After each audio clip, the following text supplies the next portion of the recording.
Whilst harbouring the longest coastline in continental Africa, 3,330 kilometres, Somalia is geographically positioned in a favourable region in the world. Each year, Somali waters invite millions of tonnes of migratory fish species, creating one of the most profitable fishing grounds in Africa. In addition, the country has over 10,000 square kilometres of inland water, with two permanent rivers, the Juba and the Shabele, which render a great aquaculture potential.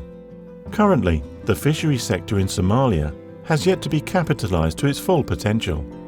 Studies conducted by SATG report that fish consumption at the household level is one of the lowest in Africa, with only 0.3% of the entire Somali population dependent on fishing as their principal livelihood. The fishing industry has contributed an average of 2% of the country's total GDP. At present, the annual production of fisheries ranges between 25,000 to 30,000 metric tonnes per year. However, according to surveys conducted by SATG, potential annual production ranges between 340 to 420,000 metric tonnes on the eastern coast and 40 to 80,000 metric tonnes on the north coast. Across the various activities in the fisheries value chain, there are a series of constraints which drives away potential attraction for employment and investment. These constraints include 1. A lack of knowledge, skills and information. 2. A lack of equipment and technologies. 3. Price fluctuations. 4. Limited access to finances. 5. Lack of investment and limited access to international markets.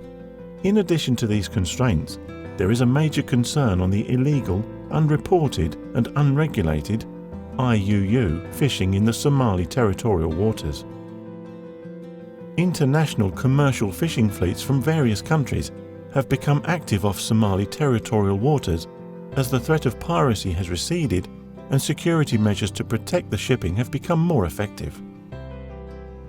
Although the list of constraints in the Somalia's fishery sector seem to be numerous, they also present many opportunities for investors, returning diaspora, and for the government to expand this important sector into a more globally competitive market.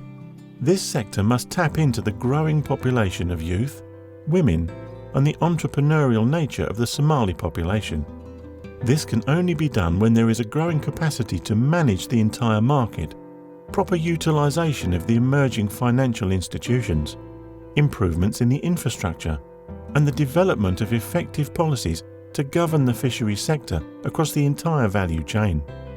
With a more inclusive access to the market, proper training, and an efficient means of production, the productivity of fisheries in Somalia can reach an all-time high.